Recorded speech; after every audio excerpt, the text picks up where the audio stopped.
Hello, magandang araw po sa inyong lahat and welcome to our channel. My name is Glenda. I'm your classmate.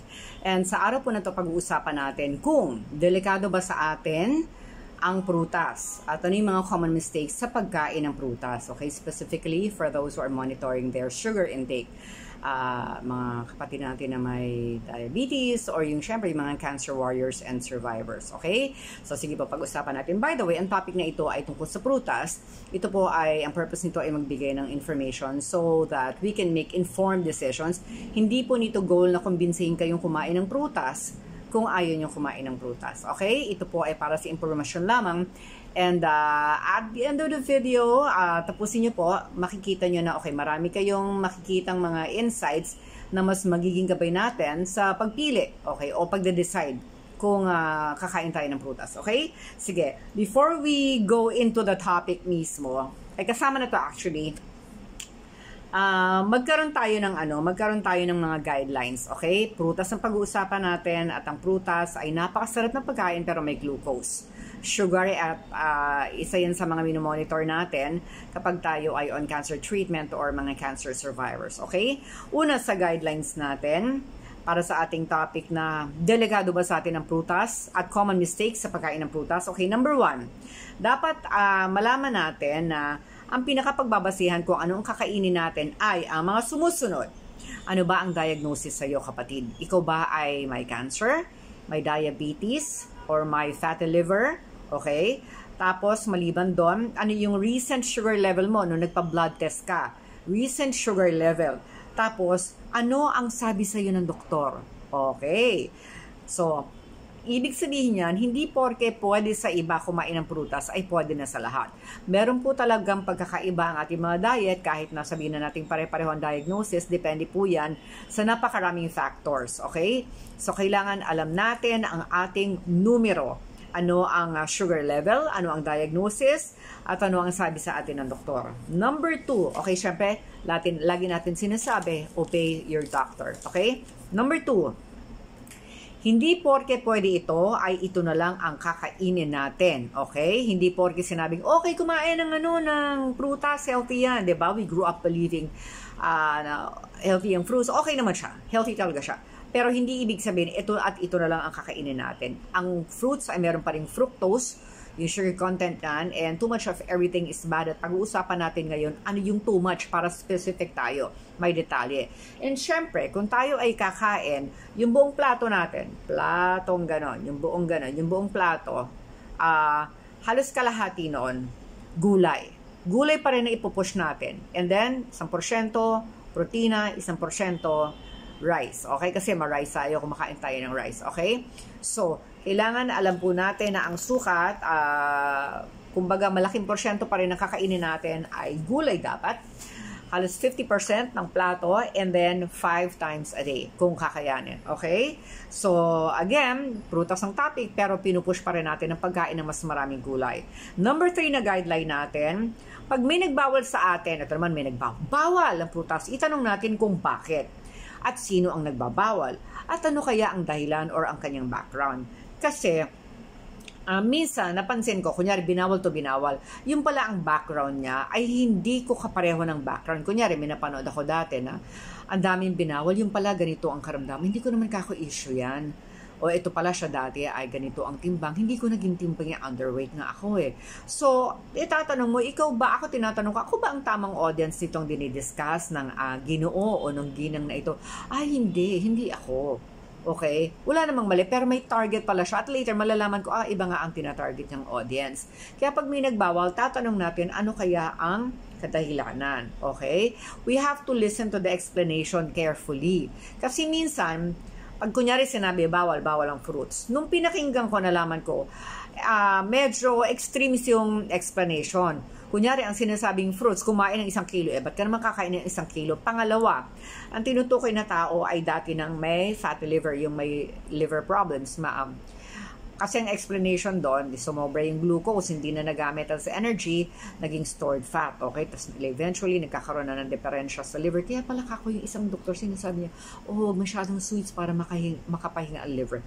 Yung pala kako yun. So, ang tinutukoy ay isang kapatid na, o ang mga kapatid na meron ng liver problems. Tapos, sedentary lifestyle, hindi nagagagalaw, hindi masyadong nag-ehersisyo, hindi masyadong kumikilos sa bahay, and mataas na yung sugar level, sabi ko, ay, hindi ako yan.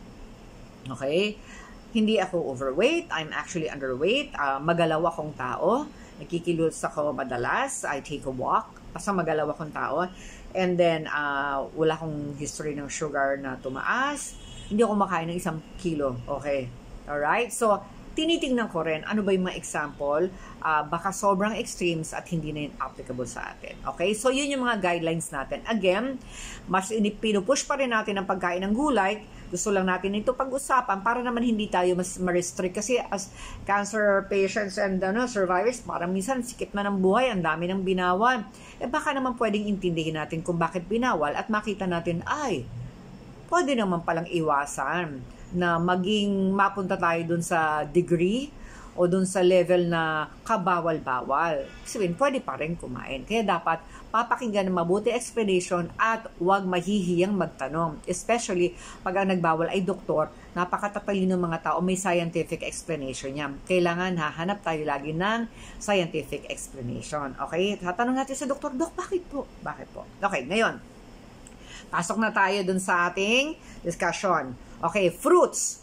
All fruits are, fruits are God's creation, whole food, napakasarap, masustansya, maraming fiber, vitamins, and minerals, pampalinaw ng mata, pampaganda ng balat, okay, panlaban sa iba't ibang sakit, napakarami, nakakapag-repair ng DNA, panlaban sa cancer, napakaraming benepisyo. Tapos, tumutulong sa ating digestive system. Subalit, may pwedeng mga pagkakamali, okay? All fruits are God's creation. God created all fruits, but not all fruits are created equal. May sobrang taas ang sugar level, tamis level, merong sakto lang, merong medya-medya. Okay, so ito yung mga common mistakes sa pagkain ng... Sabihin natin mahiwagang listahan dito. O nakahandali mahiwaga ako listahan. Alright. Okay, common mistakes sa pagkain ng prutas. Number 1, hindi nag-check ng glycemic index. Ano ba yung glycemic index? Okay? Basahin natin. Ang glycemic index ay ang numerical system na ginagamit para sukatin ang epekto ng carbohydrates on blood sugar. Okay? So, kasama dito ang mga prutas at mga kinakain natin. Pwede i-check natin ang GI or glycemic index, okay? Ito ay base sa konsepto na ang iba't ibang uri ng carbohydrates ay may iba't ibang epekto sa blood sugar natin. At ang GI o glycemic index ay useful tool para sa mga kapatid natin may diabetes, pero pwede rin sa cancer patients. Alright. Yung glycemic index, paano ito ginagamit? 1 to 100 ito. Ang mga pagkain, pag nakita nyo ang sukat sa glycemic index ay 1 to 55, low lang yan, mababa lang yan. Pagka 55, 56 to 69, medium.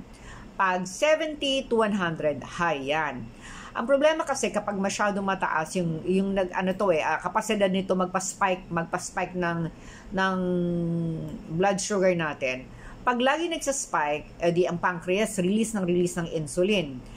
Pagka lagi nangyayari yung release ng insulin, at maraming lumalungoy-langoy na insulin sa ating sa ating bloodstream, hindi rin maganda yun kasi ang insulin pang-promote siya ng growth. Kahit yan ay good cell o cancer cells. Good cell kayo, grow! Go! Gora mga kapatid! Cancer cell kayo, go! Gora mga kapatid! Anda, drone. So, hindi magandang lagi may sumiswimming na insulin sa ating bloodstreams. At kapag lagi nagre-release ang pancreas ng insulin, dumarating yung time, tatamaan na rin pati yung ating pancreas. Okay? Kaya kailangan in moderation para malaman natin kung ano ang glycemic index ng kinakain natin. Pwede tayo mag-google sa internet. And yung actual list na meron ako, na bigay ng doktor ko, ayan nahanap ko sa internet. So sa description nito, basahin niyo po yung description na ilalagay ko yung link. Pati yung definition na binasa ko kanina nandoon. Ano meron dito? Grains and starch. So spaghetti, wild rice, potatoes, ayan, marami pang iba. Okay, may vegetables, syempre fruits, ang topic for today, dairy, at saka protein. Okay? Ngayon, kailangan checkin natin ang glycemic index. Babanggitin ko yung mga ilang nakalista rito. Pag wala rito, i-google na lang natin. Okay? Ang grapefruit, 25 lang sa glycemic index. Pasok! Ibig sabihin, low lang. Ang apple, 38 lang sa glycemic index. By the way, ang pinag-usapan natin dito ay 100 grams. So, ako meron akong malinggit na timbangan dito eh. Wala lang sa tabi ko. Okay? Meron akong maliit na timbangan. Asan yung maliit na timbangan? Ayun, ayun! Sandali, ako kunin ko lang. Diyan lang kayo. Sandali.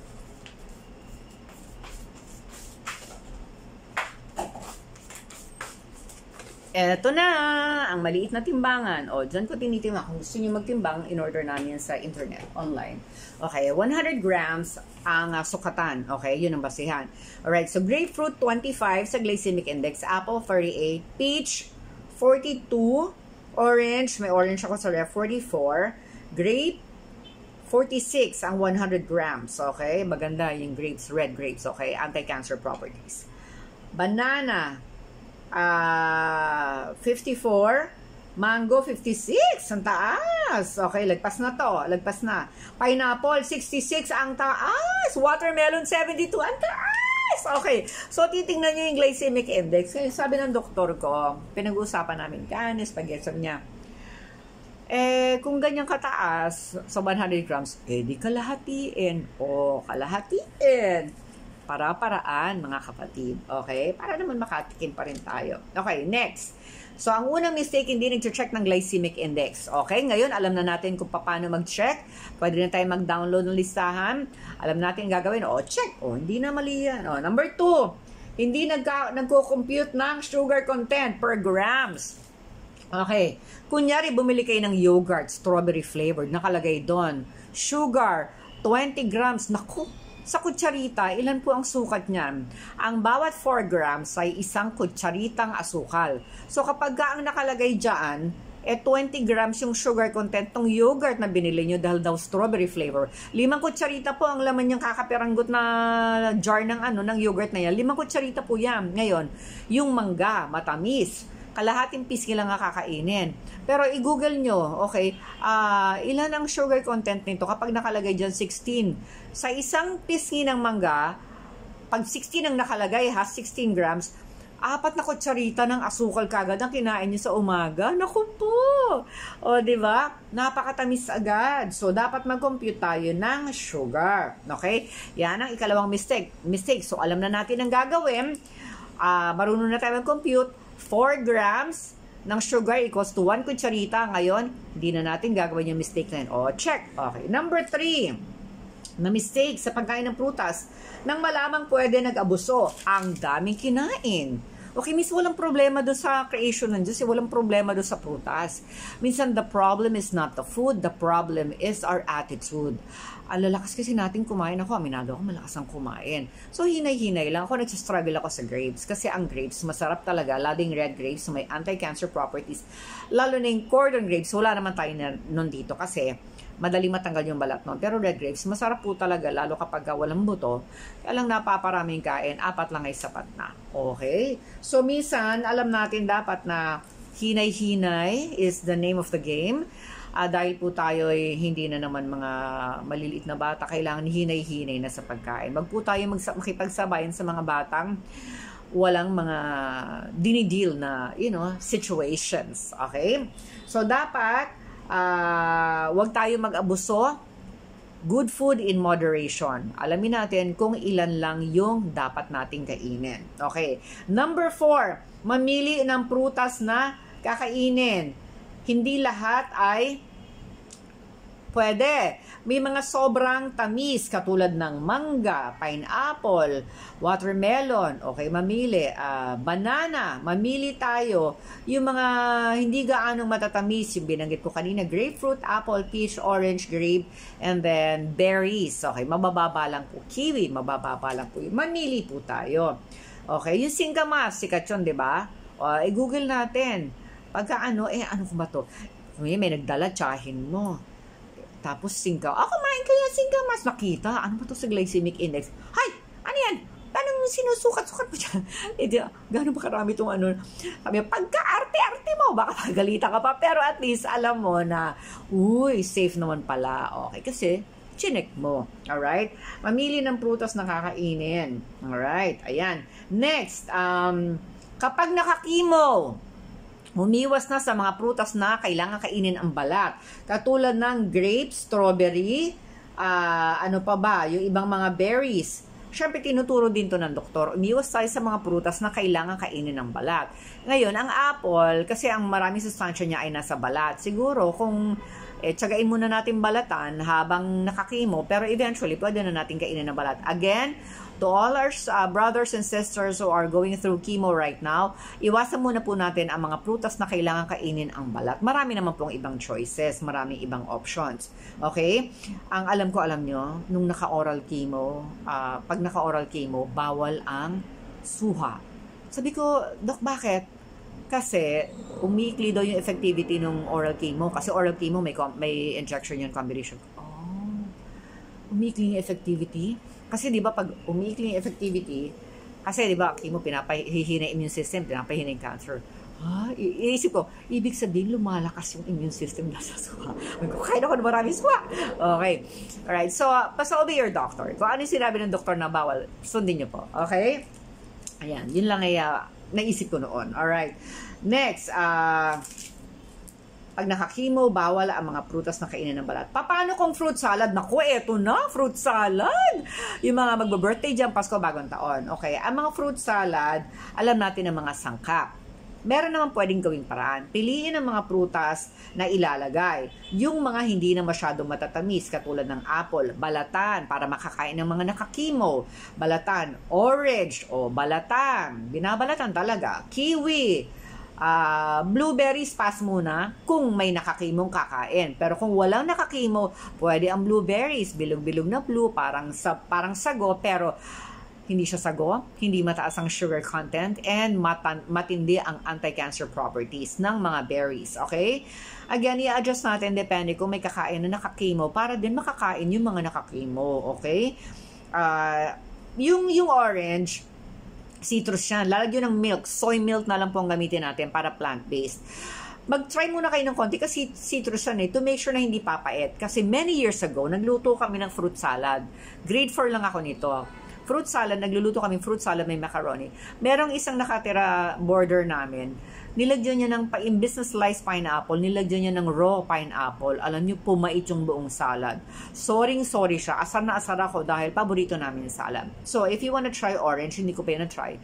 Try niyo muna siguro konti. Salukin niyo, konting salad, yung orange. Kung hindi pumait, baka pwede i-separate na lang yung orange. Para yung mga may gusto ng orange, sumalok ng salad, haluan mo na lang yung sarili mong bowl. Okay? Ang pineapple, kung konti lang, baka pwede, binabalatan naman yan. Mas maganda siguro yung slice, pero konti lang dahil nga mataas ang sugar content. Okay? Yun yung fruit salad. Ang ginagawa ko, sarili kong style, targeted po ang pagkain ko. Ibig sabihin, hinahanap ko na yung mga pagkain most potent when it comes to fighting cancer. So, kasama na dyan ang isda, kasama na dyan ang gulay. Magulay po akong tao. Kanina, dami kong gulay, blender na gulay dyan, kasama yung prutas. Targeted po, and then yung mga fruits na matataas ang anti-cancer properties. So, banggitin natin blueberries, strawberries, blackberries, cranberries, citrus, maganda rin po yan. Kiwi. Ang kiwi, kumain ka ng isang kiwi isang araw, pwede itong balatan. Isang kiwi isang araw kasi nakakatulong to sa DNA.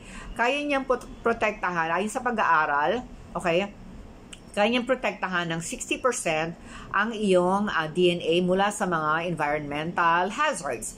Pero pag kumain ka ng 3 kiwi in a day, 60% ang i-increase niyang ability nito na i-heal ang mga na-damage mong DNA. Una muna, protektahan.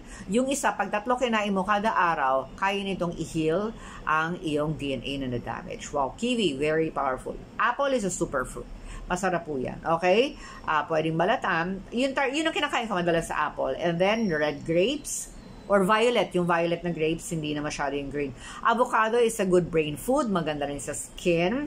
At pwede siyang gawing palaman. Ginagawa ko siyang palaman ngayon. Hinahaluan ko siya ng olive oil, paminta at asin. Ang sarap ng palaman. Parang mantikilya, parang butter. Okay, napakasarap po. Tapos lagyan nyo lang ng kamatis. Okay, avocado, napakasarap po niyan. Alright? Pear and peach. Okay, yung pear, nakakatulong yan sa pagpapababa ng yung matataas yung dugo. Tapos, ang nalaman ko, sa pag-aaral, yung mga naka-immunotherapy sa abroad, sa States, para mas maging effective ang immunotherapy, meron silang, ang tawag dito, hindi ko alam kung enzyme na kailangang may activate sa katawan ng tao. At ang isa sa nakakatulong para makapag-activate nun ay ang pear. Wow! Ang dahil power ng mga prutas na to. Balatan na lang po natin. Okay, so ito, targeted, ito yung mga kinakain natin. And in fact, asan na naman yung libro ko? Daladala ko kanina. Doon sa book na sinulat ko, yung Stage 3G, ayun, nandito. Tinignan ko yung mga fruits na nilista ko rito. May isang page dito tungkol sa pagkain. Yung mga fruits targeted, gulay, gulay, prutas. Nilagay ko dito yung mga fruits talaga na talagang sa pag-aaral ng Angiogenesis Foundation, ito yung mga malalakas, may anti-cancer properties nandito sa libro. Okay, shout out sa lahat po ng mga bumili na at sa hindi pa umu-order, discounted pa rin po. Message nyo ko sa Facebook. Sabi nyo, napanood ko po kayo sa YouTube. I'll give you 20% discount. Ganon kasimple. You have your own copy na pwedeng hawakan, bitbitin, dalhin sa chemo, dalhin pag nag-outing, yakapin, katabi matulog, sulatan nyo ng notes nyo, yung angst. Ako, ganon ako sa libro ko. Sinusulatan ko ng mga reactions ko. Pencil ang ginagamit ko, kaya ang dahil kong pencil. Pencil. Tapos sulatan nyo, personal, pwede nyo i-highlight, pwede nyo lang Crayola, okay? This is the book, and then still discounted, okay? So meron ditong section ng mga pagkain. Yung mga targeted na sinasabi kong pagkain, ilagay ko rin, in-include ko rito, okay? So, gano'n. Targeted po ako pag kumain, para kung gagastusan ko na rin lang naman yung pagkain, alam ko na yung merong tulong do sa health goal natin, may anti-cancer properties. Ibig ba sabihin nun, gagaling lahat yung cancer na no promises, pero ito ay pampalakas ng katawan, parang katawan mismo ay makalaban, may fighting chance, hindi na kung ano pa, maglala pang sakit. Pero again minomonitor natin ng sugar, mas much pa rin tayo sa gulay, konting protina, isda, kung ano man yan, chicken, more on gulay pa rin po tayo, mga minamahal. And kung pwede, basta more on gulay tayo, okay? Sige. Ngayon, nabanggit ko na, okay, banana, konting banana, pineapple, may tulong din yan for anti-cancer properties, may tulong din ng pineapple, basta konti lang. Alright? Next, number 8 na mga mistakes. Hindi namimili na mistake, okay? Hindi namimili kung organic. Okay, mas maganda pa rin ng organic. Pero, hanggat maaari, no? Kung nakabili ka ng hindi organic, okay, mas mabuti ang pwedeng gawin, hugasan mabuti or ibabad sa tubig na may baking soda, or kung wala po kami baking soda, tubig na may asin. Tubig na may baking soda, 20 minutes ang babad. Tubig na may, hindi asin, tubig na may suka, vinegar, 15 minutes pwede na. Ang nagturo po niya si Chris Wark, survivor po siya ng cancer sa Amerika. At survivor siya for 20 years na. Hindi siya nag-chemo and radiation, nagpa-colon cancer surgery siya before. Pero ano siya, raw food siya ngayon. And then, turo niya yan. Okay, suka na may tubig. Alright, next na mistake, okay? Okay, pag-usapan naman natin. Nag-juicing ng sobra sa prutas na, sabi ng doktora ko, alam mo ba, yung juicing na yan, marami nagka-diabetes dyan. Bakit po? Napakaganda ang juicing. May alam ako, the survivors ng cancer na maraming taon, juicing sila ng carrots, napakaraming carrots in a day. However, ang mali ng ginagawa ng iba nating kapatid, puro prutas. Napakaraming prutas. Ang tama pong pag-juicing, okay, may prutas ka dyan, pampatamis ng konti lang, pero mas marami i-juice mo na gulay at dapat may luya. Ako, hindi pa ako nakakatry. Hindi ako marunong mag-juicing kasi yung juicer dito, may nagpahiram. Ang laki, natatakot ako. Baka masuksok yung kamay ko. Hindi ako marunong talaga. Bibili ko ng juicer, yung mas maliit lang, yung kayang-kaya. Okay? Dapat mas marami pa rin po ang gulay. Ang mostly ginagawa ko ay smoothie. Nagbe-blender po ako. So, pinapalamig ko na yung prutas. Kahit hindi naman frozen, pinapalamig ko yung apple. Maliit na apple, kalahati nun. At napakaraming kale or spinach or kale and lettuce, romaine lettuce. Ayoko ng ice lettuce, parang mas andali malanta. Ang style ko, kanin mura sa grocery, binibili ko. Aba, mura kale ngayon, bumibili ko, tsaka lettuce. Aba, ang mahal ng kale ngayon, wag muna, spinach muna. Para nakakatipid tayo, tinitingnan ko, aba, mura broccoli. Pero hindi ko hinahalo sa blender yung broccoli, kinakain ko po yun. Okay? Alright, so ang ginagawa ko, mas marami, konting prutas, mas maraming gulay, at minsan ang pampatamis ko, dates. Okay? Pero pag matamis na, because sa apple yan, hindi ko na nilalagyan. Nilalagyan ko rin siya ng flaxseed. Pag may flaxseed ako, ngayon wala sa grocery. Pero nilalagyan ko ng almond nuts or walnuts para masarap. Oh, yun na po. Atas ang ganda sa tiyan. Traffic, okay?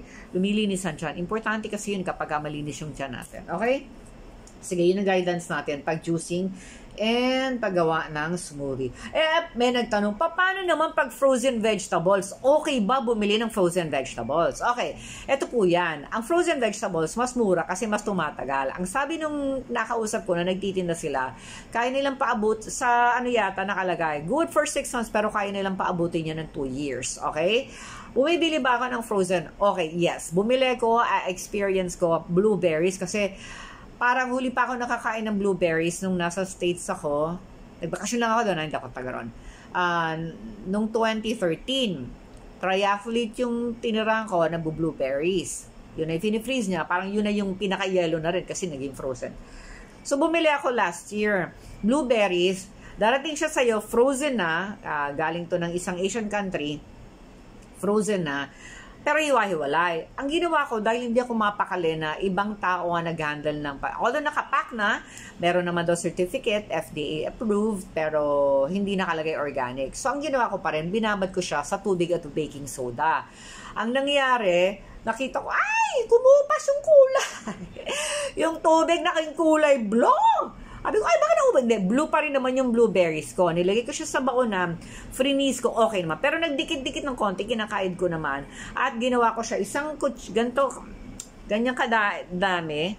Kasi alam ko ganyang kadami for cancer patients ang recommended every day. Blueberries, sinahalo ko sa maraming gulay, bine-blender ko, may soy milk, yun ang ginagawa kong smoothie. Kaso, nung naubos na yun, ang ginawa ko, after some time, bumili naman ako ng mixed fruits para kako ma-experience ko ang ibang berries. So, blueberry, strawberry, cranberry, blackberry, magkakasama. At bumili pa ako ng sliced kiwi. Ang nangyari, dahil hindi nga ako mapakali na iba nag-handle ng fruits ko, yung mga berries, binabad ko. Ang nangyari, natunaw yung strawberry, tsaka yung iba hindi ko na makilala yung, sabi ko, ano ba to? Cranberry ba to? Black, ano ba to mga to? Hindi ko na makilala. Natunaw. Tapos yung dapat na ganyang karami sa baonan, nag-compress ganito na lang doon sa baonan, hinayang na hinayang, parang ganun na siya, oh. Pinatigas ko pa rin, kaso dahil tumigas at may tubig, water content, nagyelo. Di pinalambot ko, kumuha ko ng konti, nilagay ko sa maliit na garapon, ito lang gagamitin ko. Nagyelo pa rin, hindi ko magamit-gamit. Ang ginawa ko, pinalambot ko, pinaghiwa-hiwalay ko sila. Lahat sila nagyelo, hindi ko magamit. Tapos napagod na ako sa kanya. Wala, dinispatcha ko na lang. Di nakita ko naman kiwi. Anong gagawin ko sa kiwi? Nakaslice. Hindi pa rin ako mapakali. Sabi ko, pag ito binabad ko, baka manguluntoy. Hindi ko ginagalaw, nandun lang. Ang ganda-ganda pa naman yan. Nilagay ko sa mga baonan. Isang araw, nakalimot ako, nag-defrost ako ng freezer. Natunaw lahat. Nanguluntoy na. Lahat dinispatcha ko. Ngayon, may na-realize ako. Yung palang aking blueberry, cranberry, magkakasama, pwede ko naman palang gamitin yon. Pero ganito na ang style. Kung nanguluntoy na siya, naging malabsa na siya magkakasama. Dapat pala yun, magkakasama, blender ko na. Tapos dapat nilagay ko sa ice tray, yung lalagyan na ng yelo para maging ice cubes. Tapos din nakalagay na ice cube, pinatigas ko. O di ang labas nun, magkakahalong berries na naka-cube form. Ang ginawa ko, nagtimpla ko dapat ng kalamansi. Wala nang sugar ha. Yung kalamansi ko na yun, ang pampalamig ko na yung frozen na berry na halo-halo. Naku, di ang sarap sana nun. I didn't know any better. Now I do, and I'm telling you. So, pwede natin yung gawing style. Okay, anong gagawin para maiwasan yun? Kung gusto nyo po mag-frozen ng fruits, kunyari, kiwi, meron na sa palengke, kayo na lang po ang mag-freeze. So, balatan nyo, slice nyo, ilagay nyo sa freezer. Kayo ang nag-handle. Kasi ako hindi ko talaga makain pag iba ang huling humawak. Di ko alam kung may nalaglag dyan or something. Yung mga berries, siguro, kung bibili ako na yung berry gusto ko, ang bibiling ko lang siguro blueberry kasi wala sa palengke. Blueberry kasi yun, pwede ko ibabad na try ko na yun. And then bibili na lang ako ng strawberry. Tapos, ibababad ko rin, dahil ako nag-handle, hindi madudurog, dadahan-dahanin ko siya, i-freeze ko pareho. Tapos kukuha na lang ako, okay lang ko ng strawberry, blueberry, yun na lang ang gagawin ko. May effort no, pero at least safe. Hindi naman po natin kailangan itong gawin tayong lahat. Okay? yun lang pong may mga gusto at dati nang gumagawa. Marami pa rin pong ibang fruits na available, singkamas, yung mga nasa bahay kubo, dalandan, o pwede po siniguelas, kain lang po basta ibabad nyo lang pag kailangan kainin ng balat, at saka check din po natin yung glycemic index and sugar content. Okay? So yan po ang ating topic for today. Tandaan, mas pinupush pa rin po natin ang pagkain ng maraming gulay. Ito po mga shinare ko sa inyo ay guidelines lang. Base sa research, maganda rin po ay mag-research din tayo ng sarili. Yung glycemic index po na list, ilalagay ko po dyan yung link, i-download po ninyo para po may guide tayo, para naman hindi lahat na lang bawal. Pwede naman palang may guidance, may guidelines para makakain tayo kahit konti, para ma-enjoy pa rin natin ng nutrients. At kung anong po ang desisyon na nating prutas na kainin, basta po tama ang sukat para hindi mataas ang sugar level, wag po nating kalimutang magpasalamat sa Panginoon na nagpo-provide sa atin ng ating mga kakainin sa araw-araw. Okay? Maraming salamat po sa inyong lahat, and feel free to share kung ano yung mga kinakain yung fruits, ano po experience nyo, and if you have questions, message lang po. Basta lagi kailangan magsaliksik tayo, mag-google po, mag-research po tayo, kaya-kaya po natin gawin yan, and gagawin po natin ito para lalo nating mapatibay ang ating kalusugan. Di ba lagi ko nga sinasabi, ingatan ang kalusugan dahil sa earth, nag-iisa ka lang. And if you want your personal guide on dealing with cancer treatment, side effects, and dealing with life during cancer, kasama na ang physical nutrition, physical side effects, emotionally, psychologically, mentally, spiritually, my guidelines dito. All you need to do is message me on Facebook and I'll give you the 20% discount. Okay? As of today, 20% discount. Okay? God bless you all. Stay safe. Keep on praying. Dahil habang may nakikinig sa panalangin, matatapos din ang dilim. Paalam po. Bye-bye.